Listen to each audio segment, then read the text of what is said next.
Welcome to HFY Chronicles. At the sum of 1,000 subscribers, I'll post a special series just for you.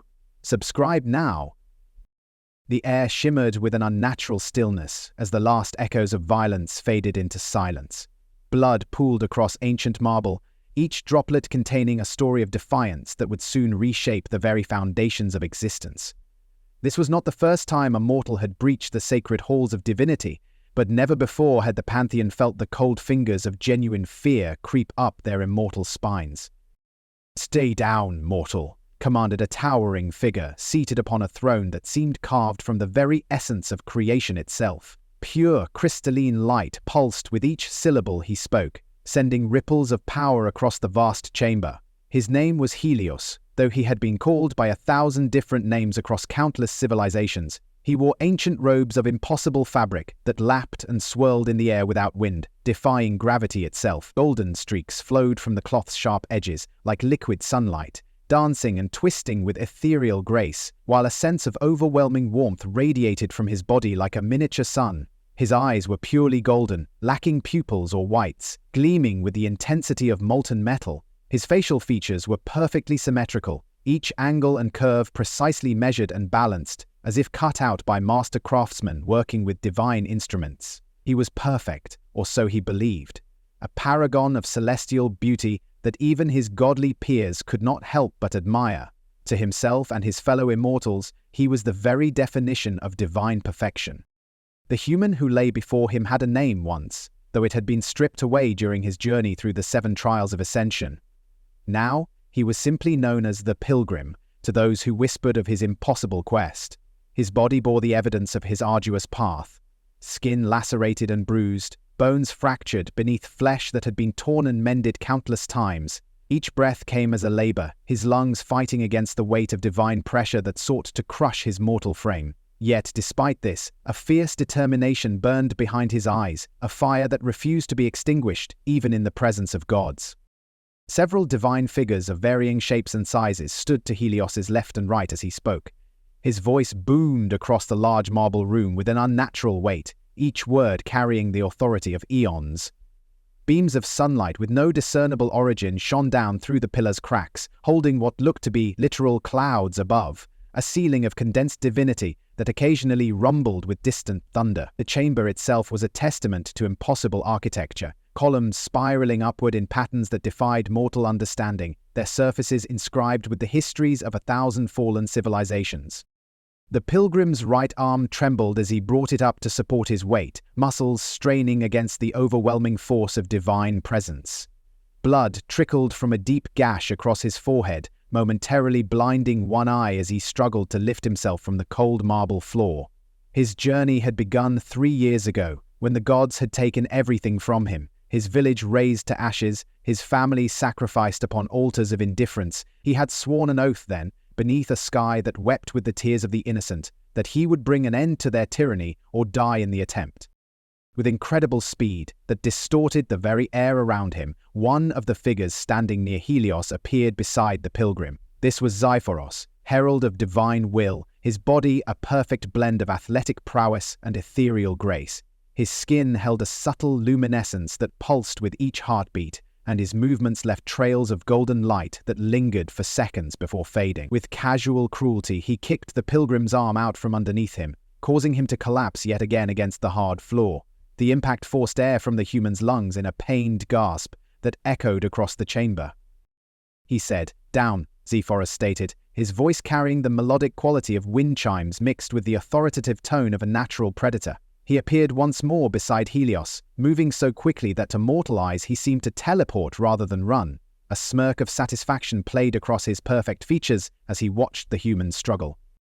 The divine court had not always been this way. Once, in the early days of belief, the gods had served as guardians and guides to humanity. Helios himself had brought warmth and light to the first tribes, teaching them to harness fire and cultivate crops beneath his nurturing rays. But power had corrupted them over millennia, turning benevolence into entitlement, protection into domination. Now, they viewed humans as little more than batteries for their divine essence, each prayer and sacrifice feeding their immortality, while humanity suffered beneath their capricious rule. "It is impressive that you have reached this far, human," Many tend to fall to the Valkyries before appearing at the stairs. You made it. Helios's voice carried a note of genuine surprise, though it quickly hardened back into contempt. That doesn't mean you deserve anything less than death, let alone standing before us. The pilgrim remembered those Valkyries all too well. 12 warrior goddesses who guarded the celestial stairway leading to this divine court. He had not defeated them through strength alone, but through observation and patience. For 6 months he had hidden in the shadows of their domain, watching their patterns, learning their weaknesses. When he finally made his move, he had used their own arrogance against them, turning their certainty of victory into the instrument of their downfall. Now their essences resided within him, dormant seeds of power waiting to bloom. The human groaned in pain softly before raising his hand to lift himself again. His determination was not born of foolishness, but of purpose. Each time he rose, he absorbed more of the divine atmosphere around him, his cells gradually adapting to the celestial energy that permeated this realm. The gods, in their arrogance, could not conceive that a mortal might become a vessel for their power, and so they remained blind to the transformation occurring before them. Helios's perfect face frowned in anger, golden eyes narrowing to slits of molten light. With just a subtle gesture, a flick of fingers that had once arranged the stars themselves, the same being as before appeared in front of the human. Instead of kicking the arm out again, Zephyros lifted the pilgrim up by his throat with a sudden burst of energy and power. The divine grip was like iron forged in the heart of a dying sun, unyielding and burning with righteous fury. The pilgrim gasped and gripped Zephyros' hand and forearm, his labored breath becoming increasingly strained. Black spots danced at the edges of his vision as oxygen deprivation began to affect his consciousness. Yet even in this moment of extremity, he continued his silent work, drawing in the divine essence that flowed through Zephyros' touch. Each second of contact was precious, each moment of suffering an investment in his ultimate goal. You don't understand your place, mortal, nor do you understand the situation you have placed yourself in, Zephyros said, his perfect features contorted with disdain. His voice carried the weight of centuries, each syllable resonating with power that had toppled empires and raised mountains from flat plains. You will die here. You accomplished nothing. The man continued to pull at the figure's hand, barely gaining enough space to utter a few words that would shake the foundations of divinity itself. No gods of ours. These 4 words carried the weight of humanity's collective suffering, the silent screams of those sacrificed to appease divine whims, the tears of children orphaned by holy wars, the desperation of entire civilizations brought to ruin by celestial caprice. They were a declaration of independence from divine tyranny, a rejection of the cosmic order that had held humanity in bondage for millennia. Zephyros' eyes widened slightly, the first crack appearing in his divine composure.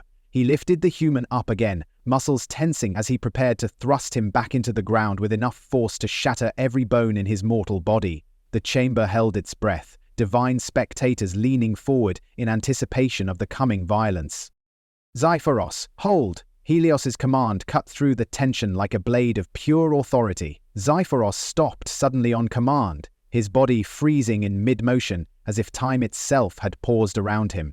The display of absolute control reminded all present of Helios's supreme position in their hierarchy. He was not merely a god, but the god, the first among immortals, the one whose will shaped reality itself.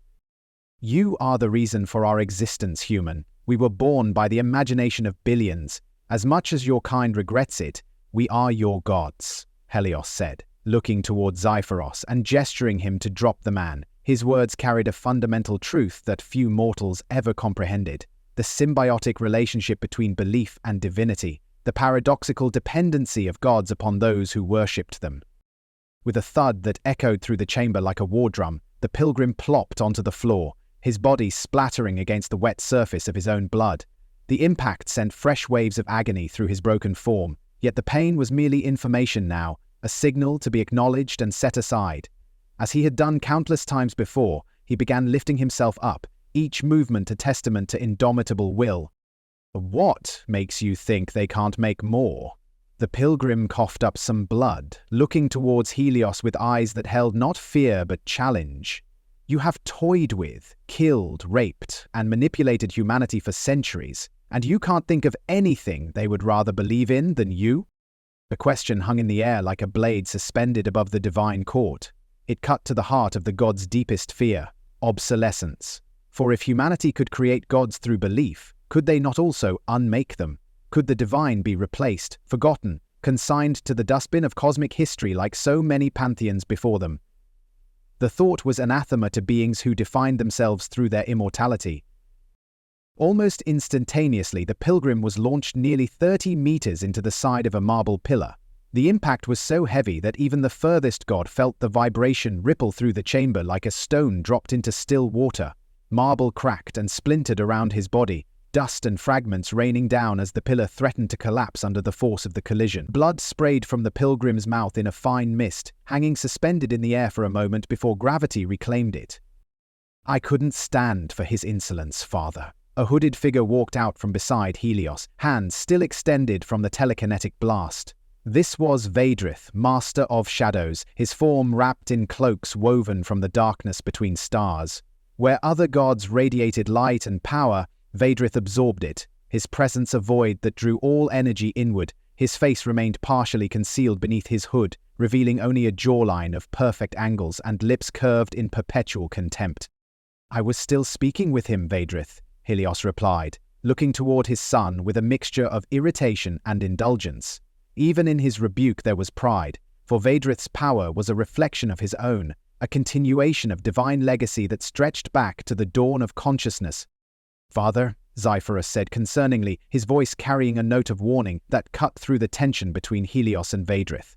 Something in his tone caused the assembled deities to tense, hands moving to weapons that could shatter continents with a single blow. "He questioned your celestial standing. Out of love and respect for you, Father, I felt the need to intervene." "I apologize," Vaidrith said, his head hanging low in a performance of contrition that fooled no one. The rivalry between the brothers was legendary, even among the gods, each constantly seeking to prove himself the more worthy heir to Helios's throne of light. Helios sighed, the sound like wind passing through ancient ruins. "Let's hope another human gets here in the next century then, or you will answer for it." His words carried the weight of divine judgment, a promise of consequences that made even Vaidrith's shadow-wrapped form tense slightly. "Father!" Zephyrus yelled out, urgency now unmistakable in his voice. Something was wrong, terribly, fundamentally wrong. The air in the chamber had changed, growing heavy with a power that did not emanate from any of the assembled deities. "What?" Helios responded, his voice booming with irritation at the interruption.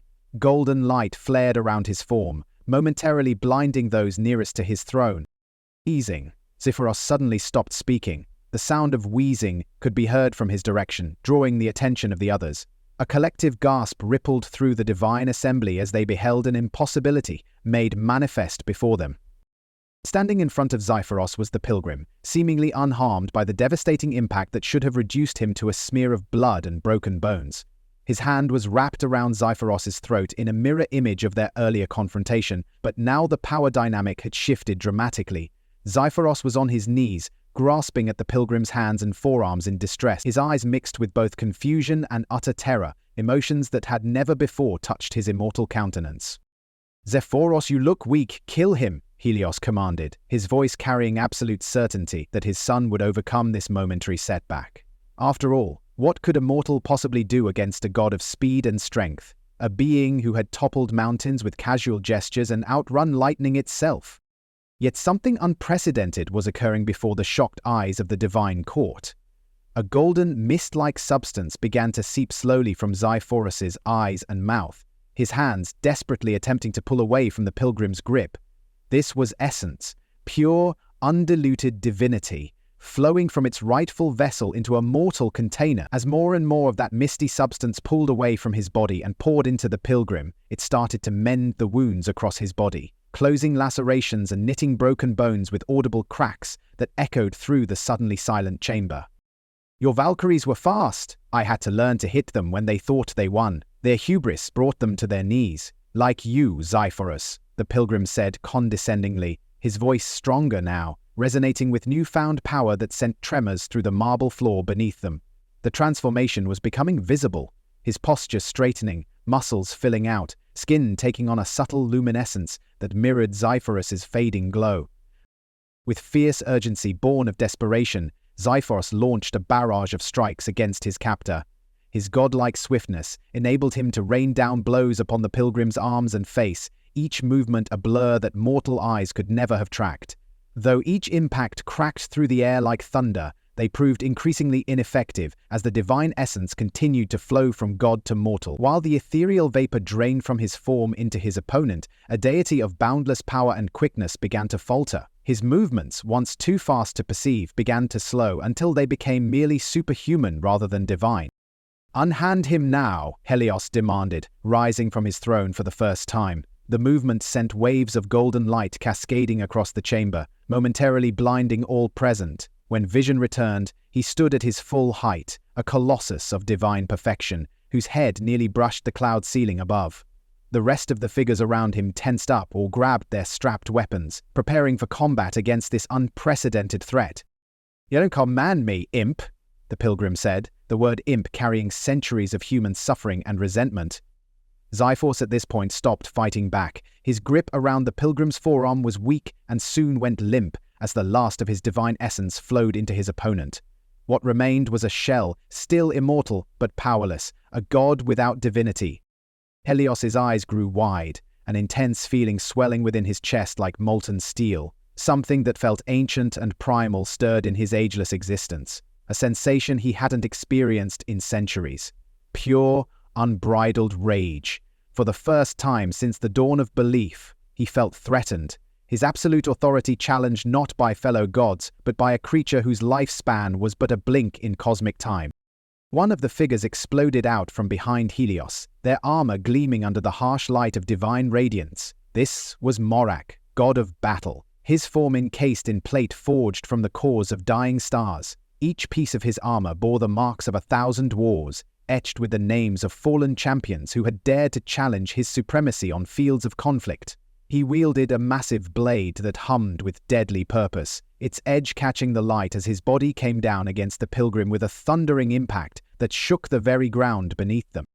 Morak, one of the female figures, cried out, Lysandra, goddess of strategy and Morak's eternal consort. Her voice carried both warning and concern, for she alone among the assembled deities had begun to suspect that this confrontation might not follow the expected pattern of divine victory. The immense power and weight that hit the pilgrim and the ground around him ripped the earth asunder. Small fissures tore outward like lightning strikes from the impact site as dust and smoke billowed upward in thick clouds that momentarily obscured the outcome of Morak's attack. The force of the collision sent tremors through the surrounding area, causing loose pebbles to dance and scatter across the fractured terrain. The air itself seemed to vibrate with the aftershock of such raw destructive power, the very fabric of the divine realms straining under forces meant to unmake creation rather than sustain it. Vedrith waved his hand to the right, shadows extending from his fingers to grasp the dust cloud and pull it aside. The dust was carried off by this unseen force, revealing a terrifying sight that caused even the most battle-hardened deities to step back in shock and disbelief. Zephyrus lay on the ground beneath, his once golden eyes now substituted with two dark onyx spheres devoid of power or awareness. The pilgrim remained upright, a shattered blade smeared around his body in fragments that had bent and broken against his now divine flesh. Most shocking of all, Morak's face was firmly held in the grasp of the pilgrim's right hand, the god of battle suspended helplessly in mid-air like a child's doll. "You are just a human," Helios stated, though his voice now carried a question where before there had been only certainty.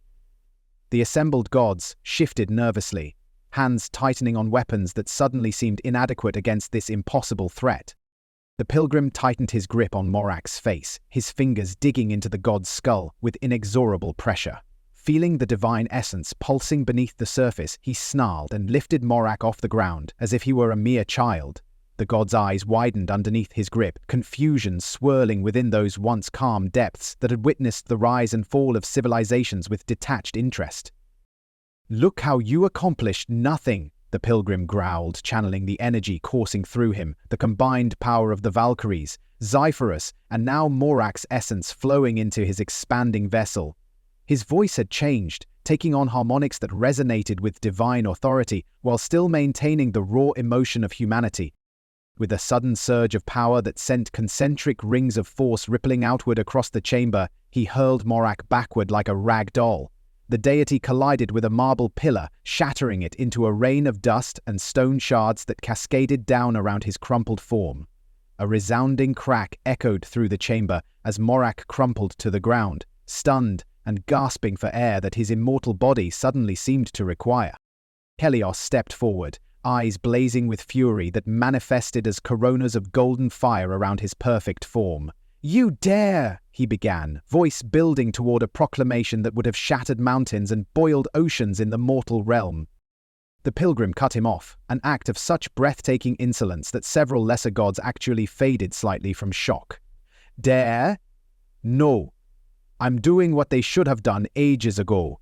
He turned to face the others, his presence now radiating an otherworldly aura that pushed against their divine light like opposing tides meeting in a cosmic sea. The chamber fell into an unnatural silence, as the assembled pantheon witnessed something unprecedented in the history of divinity. A mortal not merely challenging the gods, but becoming something that transcended the boundaries between human and divine. The pilgrim's transformation continued with each passing moment, his flesh now emanating a subtle glow that pulsed in rhythm with his heartbeat. Wounds that had marked his journey sealed themselves completely, leaving unblemished skin that reflected the chamber's ethereal light. Morak staggered back to his feet, dazed but determined to fight again. Blood, not red but golden, the ichor of immortals, trickled from the corner of his mouth as he raised his hands in a warrior's stance, yet something shifted in the air. It felt charged with raw energy that crackled invisibly between the combatants. The pilgrim met Morak's gaze head-on, and in that moment of connection, Morak found himself looking into two swirling pools of golden light that mirrored the eyes of the gods themselves. "Impossible," whispered Lysandra, her strategic mind already calculating the implications of what she was witnessing. "He's absorbing our essence, becoming what we are." The moment froze as their eyes locked, Morak's disbelief against the pilgrim's newfound brilliance. As if ignited by that very contact, the pilgrim's eyes transformed fully into a radiant gold, mirroring those of the gods surrounding him. But where their golden gaze held the detached perfection of beings who had never known true suffering, his contained something far more dangerous. Empathy, tempered by righteous fury, understanding sharpened into a weapon by experience. "What are you?" Morak stammered, uncertainty creeping into his voice for the first time in millennia of combat. His hands trembled slightly, divine confidence eroded by the impossible being before him. "I am the result of your actions. I am your consequence. The sun to your Icarus," the pilgrim declared with conviction, each word dripping with authority that shook the foundation of their beliefs. The marble floor beneath his feet began to crack in expanding circles, responding to power that had never been meant for mortal containment. "I am the child born from their cries for justice, and they will no longer bow to your cruelty." With that proclamation hanging heavy in the air, tension rippled among the deities as they realized they were facing something far beyond their control, a being who wielded their own divine power against them. Several of the lesser gods began to back away, their forms flickering with uncertainty as belief itself seemed to waver in the presence of this new paradigm. "Enough of this blasphemy," roared Vedrith, shadows coalescing around his outstretched hands into jagged spears of darkness that could pierce the veil between dimensions. "You are nothing but a thief, stealing what was never meant for your kind. I will unmake you and scatter your essence across the void."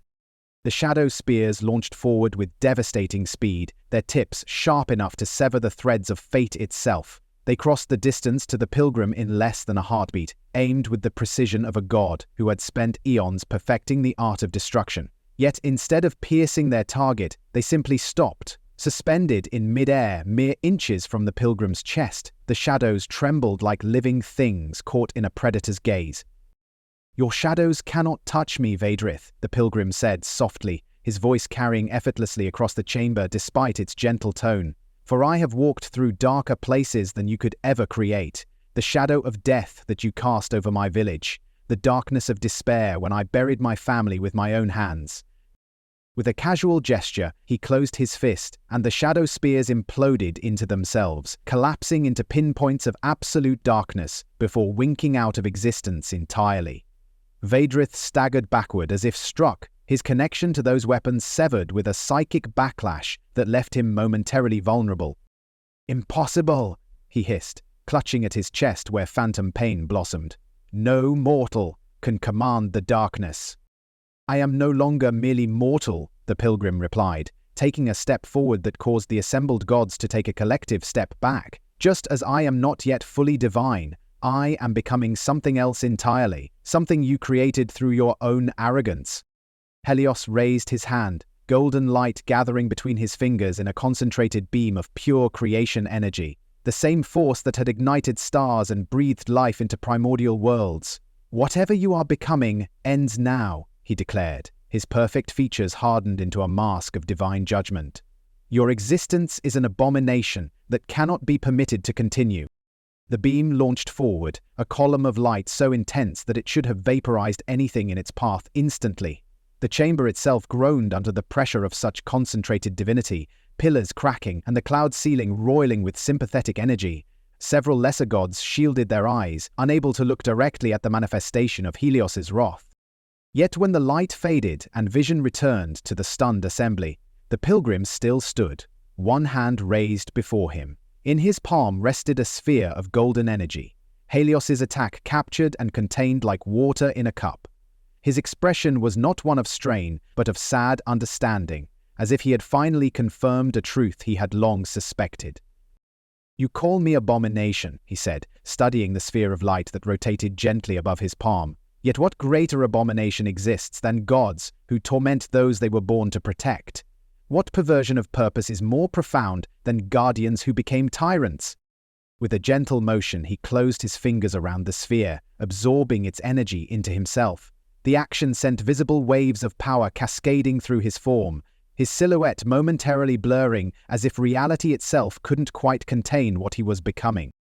"No more," whispered Lysandra, her strategic mind finally grasping the full implications of what was unfolding. "Helios, we must retreat and regroup. This is not a battle we can win through force." But Helios, supreme god of light and order, could not conceive of retreat. In all the eons of his existence, he had never faced a power that could match his own, never encountered a will that could withstand his divine authority. The very notion was anathema to his understanding of cosmic hierarchy. "I created this reality," he thundered, rising to his full height as golden light blazed around him like a supernova. "I shaped the laws that govern existence itself. You are nothing but a temporary anomaly, a mistake that will be corrected." The pilgrim shook his head sadly. "You created nothing, Helios. You were created, born from the collective imagination and spiritual yearning of beings you now treat as playthings. You exist because they believed in you, not the other way around." This fundamental truth, spoken aloud in the heart of divine power, sent cracks spreading through the very foundation of the celestial court. Several of the lesser gods cried out as they felt their connection to belief waver, their forms becoming temporarily translucent as the pilgrim's words undermined the very basis of their existence. "Blasphemy!" Helios roared, his perfect features contorting with rage that transformed divine beauty into something terrible to behold. "I will unmake you, atom by atom, erase you so completely that not even memory of your existence will remain."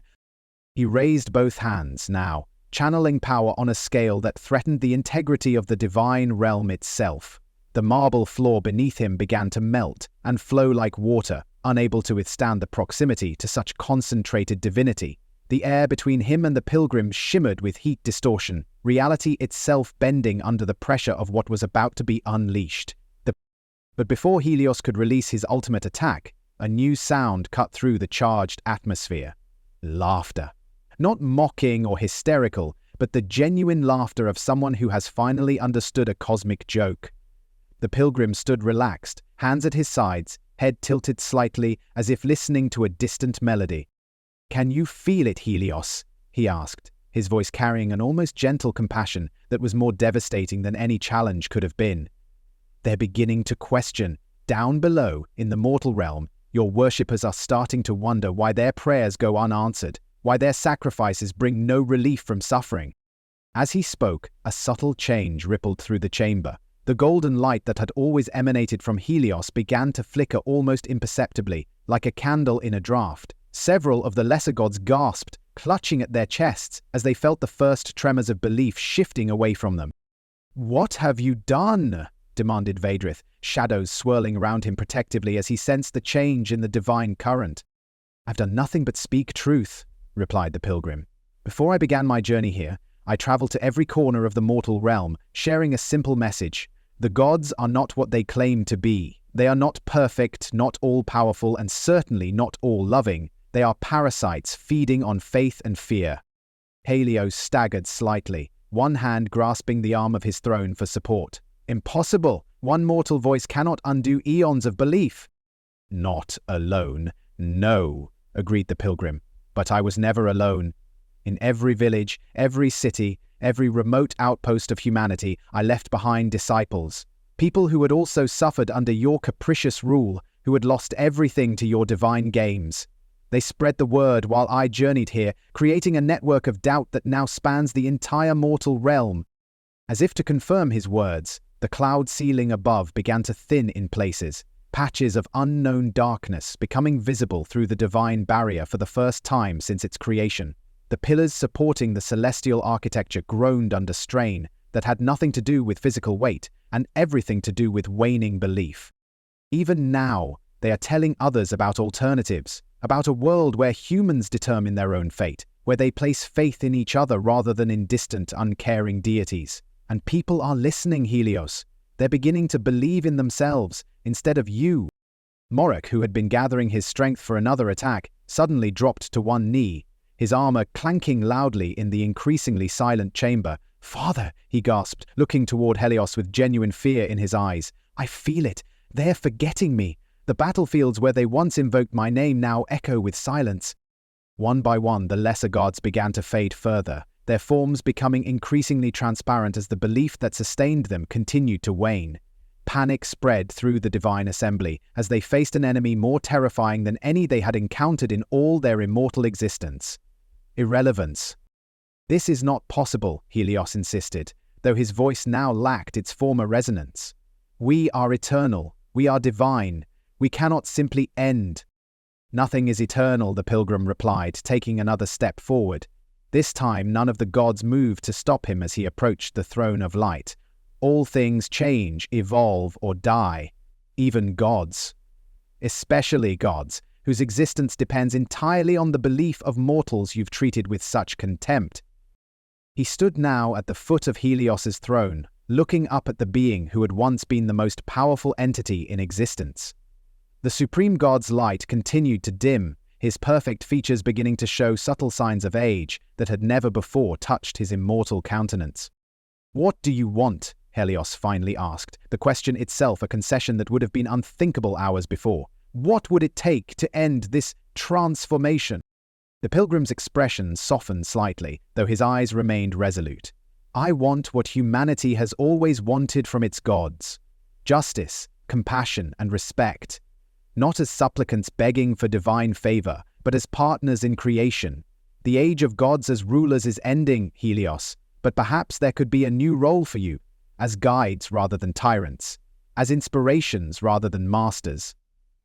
For a moment, it seemed as though Helios might actually consider this proposal, might adapt to the new paradigm being offered, but millennia of absolute power had left no room for compromise in his divine nature. With a roar of defiance, he lunged forward from his throne, hands outstretched to crush the upstart who dared dictate terms to the supreme god. The pilgrim didn't dodge or counterattack. He simply stood his ground, as Helios' hands closed around his throat in a mirror of Xyphorus' earlier assault. But where the pilgrim had struggled for breath under divine grip, Helios found his fingers unable to compress the flesh beneath them. It was as if trying to strangle a statue made of material harder than diamond. "Your time is over," the pilgrim said quietly, reaching up to grasp Helios' wrists, "but your legacy need not be one of destruction alone. Choose wisely, Helios, for this moment will define how you are remembered, if you are remembered at all." Golden mist began to flow from Helios' form into the pilgrim's, the transfer of divine essence now occurring at a rate visible to all present.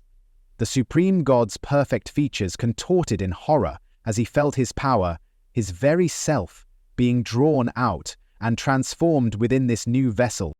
"I am man's wrath," the pilgrim declared, his voice now resonating with the combined power of all the divinity he had absorbed. The marble floor beneath his feet began to repair itself, cracks sealing as if time were running backward. Throughout the chamber, the damage from earlier conflicts reversed, pillars reforming and debris returning to its proper place. "And you're in my seat." With those words, the last of Helios's golden essence flowed into the pilgrim, leaving behind a shell that resembled the supreme god in form but lacked the divine light that had defined him. The empty vessel collapsed to the marble floor, gasping like a fish out of water as it experienced mortality for the first time. The pilgrim, though that name no longer seemed adequate for what he had become, stepped over Helios's fallen form and ascended the steps to the throne of light. As he settled onto its crystalline surface, the throne responded to its new occupant, reshaping itself to fit his form perfectly. Light began to emanate from him, not the harsh golden radiance of Helios's rule, but a softer, warmer glow that somehow felt more substantial, more connected to the reality of existence. "The age of gods as tyrants is over," he announced to the remaining deities, his voice carrying not just authority but genuine compassion. "You have a choice now. Adapt to a new relationship with humanity or fade into oblivion as belief continues to shift. Become partners rather than rulers, guides rather than masters." "And if we refuse?" challenged Vaedrith, though his form was already significantly diminished, shadows flickering around him like candle flames in a strong wind.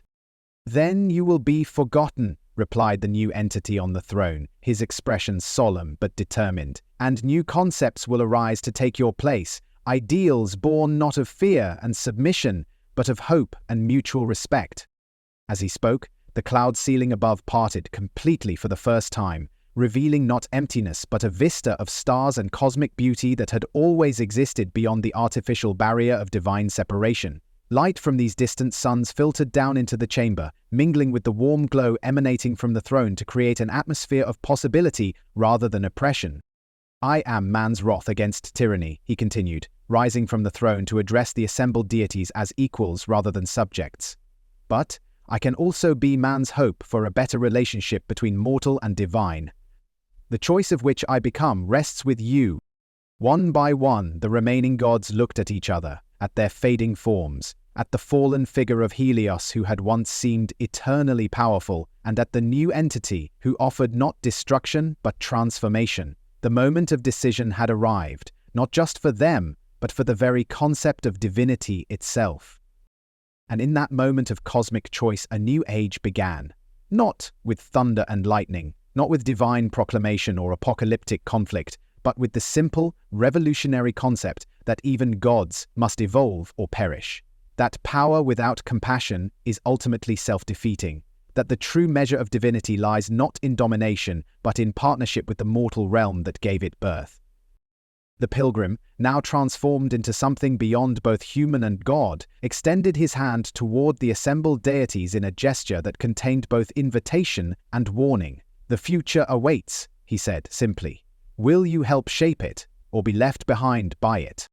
The answer to that question would determine not just the fate of gods, but the nature of belief itself for ages to come. For in challenging divine authority, the being who had once been merely human had created something unprecedented, a bridge between mortal and divine that offered new possibilities for both realms. Whether that bridge would lead to harmony or further conflict remained to be seen, but one thing was certain: the old order had ended, and nothing in either realm would ever be the same again. The silence that followed his question stretched like an eternity compressed into moments. The remaining gods exchanged glances filled with uncertainty, their diminished forms flickering like candles in a draught. For beings who had existed since the dawn of human consciousness, the concept of change was anathema. They had been constants in an ever-shifting world, not variables subject to evolution. Lysandra was the first to step forward, her strategic mind having already calculated all possible outcomes. Though her form had faded significantly, her eyes remained sharp with the wisdom that had guided armies and nations throughout history. "You speak of partnership," she said, her voice carrying the measured tone of one negotiating terms rather than surrendering. "What would this partnership entail? Gods have never been equals with mortals. The very nature of our existence creates an imbalance of power." The being on the throne, who had transcended both his mortal origins and the limitations of traditional divinity, considered her question carefully. The warm light emanating from him pulsed thoughtfully, creating ripples of gentle radiance that spread throughout the chamber. "Balance need not mean sameness," he replied finally. "A partnership between different strengths can be more powerful than one between identical beings. Humanity brings creativity, adaptability, and the wisdom born of mortality. Divinity brings perspective, continuity, and the power to inspire. Together, they could achieve what neither could alone." Morag struggled to his feet, his once gleaming armor now dull and incomplete as belief in warfare for its own sake continued to wane across the mortal realm. "And what of those of us whose very nature seems at odds with this new vision? I am conflict incarnate. Battle and bloodshed are the foundations of my existence." "Conflict need not mean destruction," came the measured response. "Challenge, growth, the testing of limits. These are forms of conflict that build rather than demolish. Perhaps your nature is not to preside over slaughter, but to inspire the overcoming of obstacles, both external." This reframing of divine purpose sent ripples of consideration through the assembled pantheon. Several of the lesser deities, who had been on the verge of fading completely, seemed to stabilize slightly, their forms becoming marginally more substantial as they contemplated new interpretations of their cosmic roles. Vidrith, however, remained unconvinced. The god of shadows circled the periphery of the gathering, his form alternately solidifying and dispersing as his thoughts churned with calculation and resentment. "Pretty words," he hissed, shadows coiling around him like restless serpents. "But the truth remains that you have usurped power through violence and theft. You speak of partnership while sitting upon a stolen throne. Why should we believe your intentions are any more benevolent than those you claim to replace?"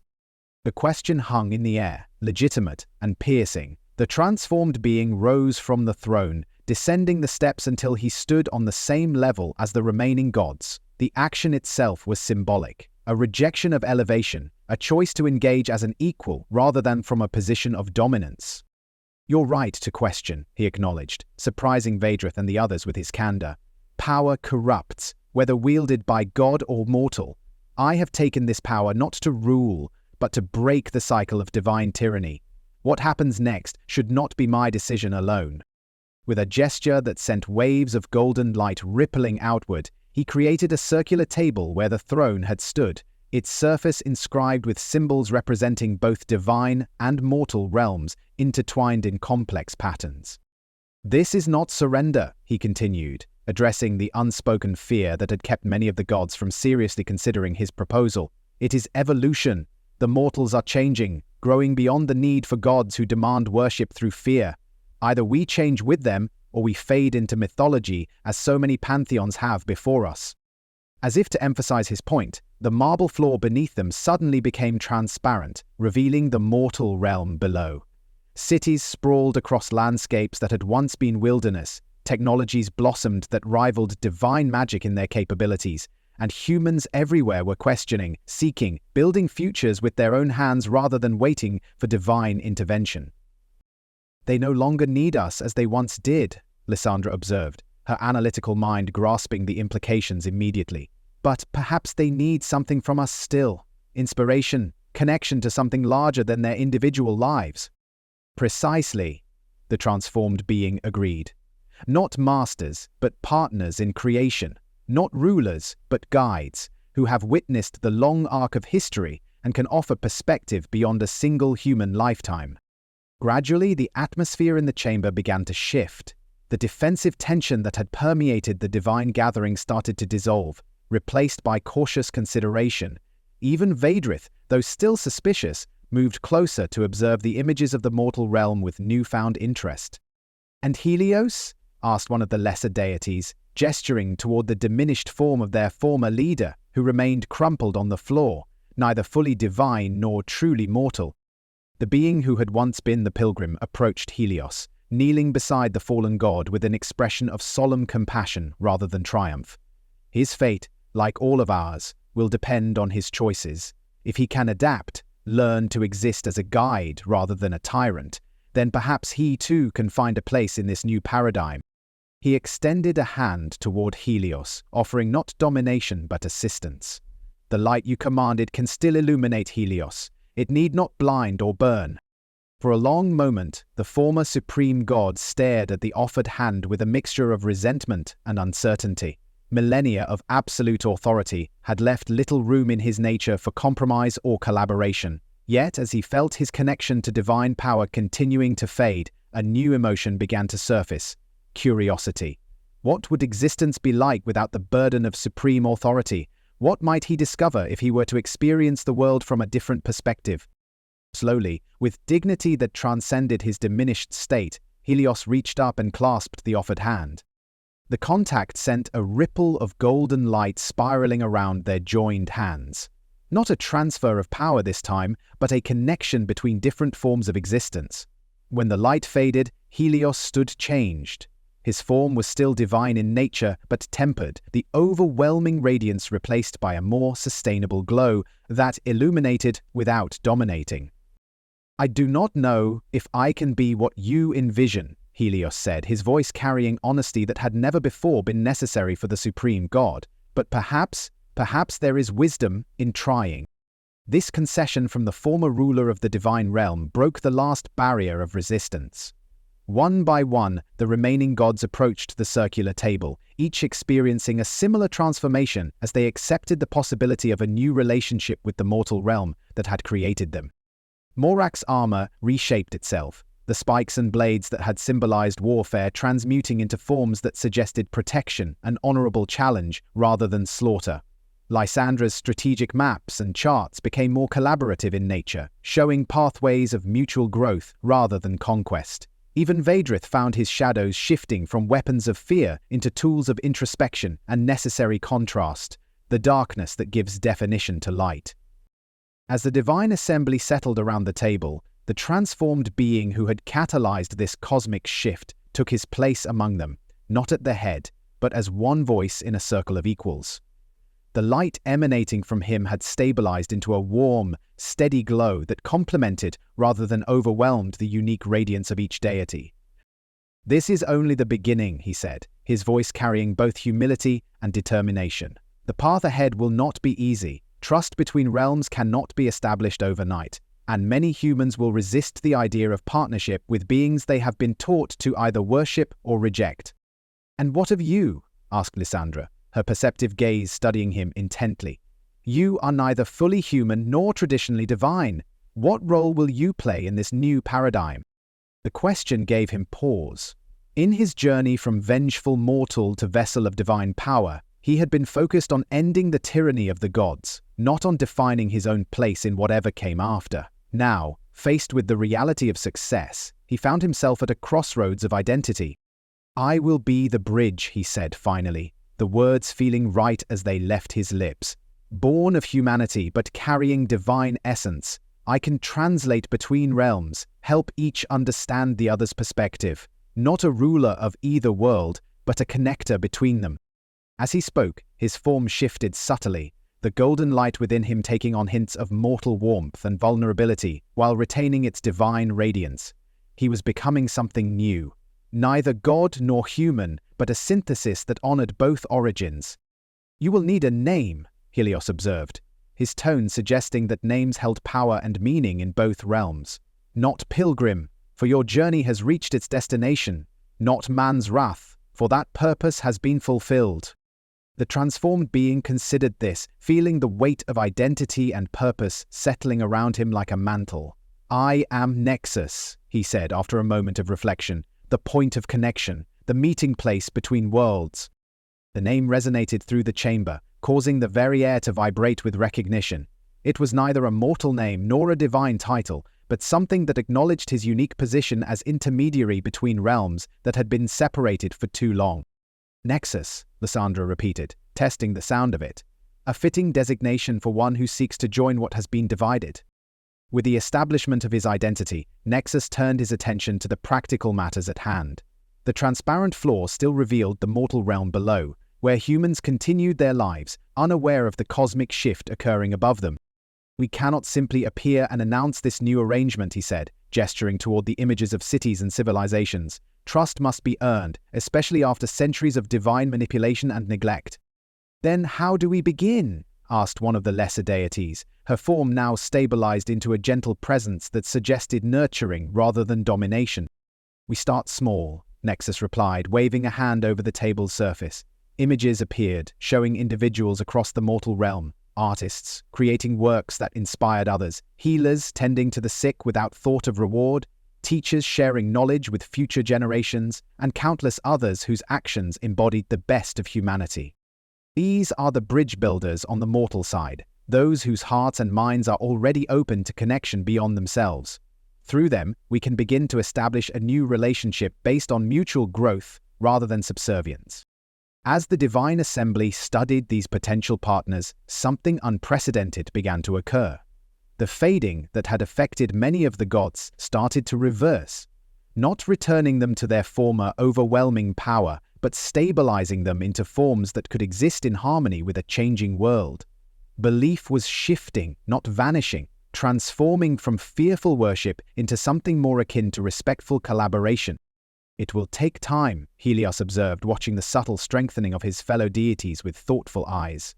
"Centuries, perhaps, before this new balance is fully established." "Time is something we have," Nexus replied with a smile that bridged his mortal origins and divine transformation. "And for once, it can be an ally rather than a weapon." As the divine assembly continued their planning, the chamber itself began to transform around them. The imposing architecture of absolute authority softened into more welcoming spaces. Walls became permeable boundaries rather than absolute divisions.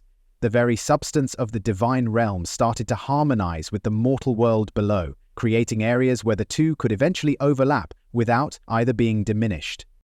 Beyond the chamber, across the vast expanse of the divine realm, similar transformations were occurring as news of the cosmic shift spread. Gods and goddesses who had not been present for the confrontation felt the change in the fundamental nature of belief and responded according to their natures, some embracing the new paradigm eagerly, others resisting but finding their power waning as humanity's conception of divinity evolved. In the mortal realm, the effects were subtler but no less profound.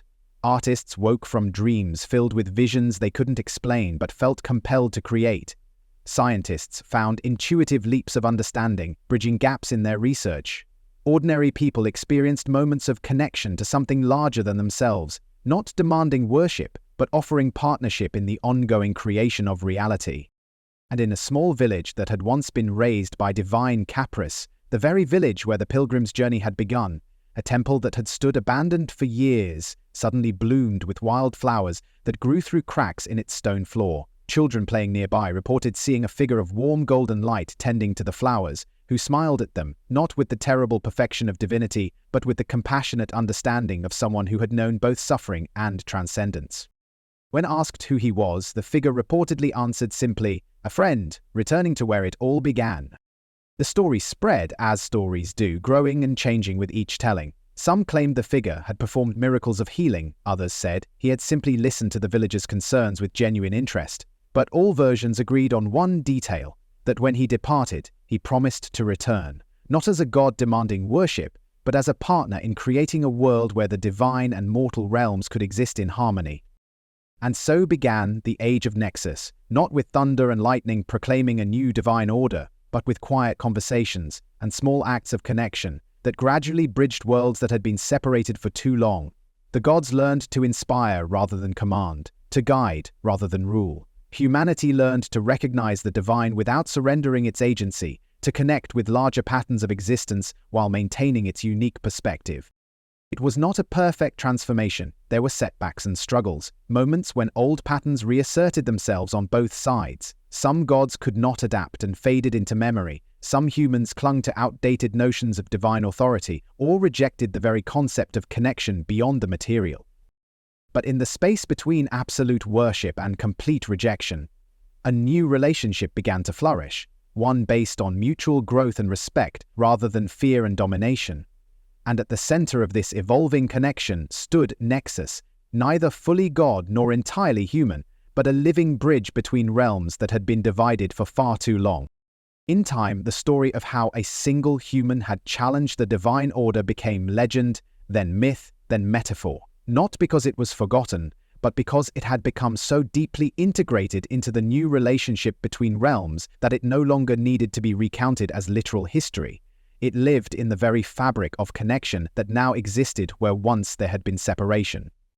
And in quiet moments, when the boundaries between worlds grew particularly thin, those with eyes to see might glimpse a figure of warm golden light walking between realms, not ruling either, but ensuring that the bridge remained open, the connection strong, the balance maintained. For he was Nexus, born of humanity's defiance and divinity's transformation, guardian not of power, but of possibility, and in his existence, both realms found something they had long sought without realizing it, not dominance or submission, but partnership in the ongoing creation of a reality large enough to encompass both mortal and divine, with room for everything in between. As our tale of Nexus draws to a close, I hope this journey between the mortal and divine realms has captivated your imagination. If you enjoyed this story of transformation and cosmic balance, please take a moment to like this video and share it with others who appreciate epic narratives that challenge our understanding of power and belief. Your comments mean everything to me. I'd love to hear which character resonated with you most, or what you think might happen next in the Age of Nexus.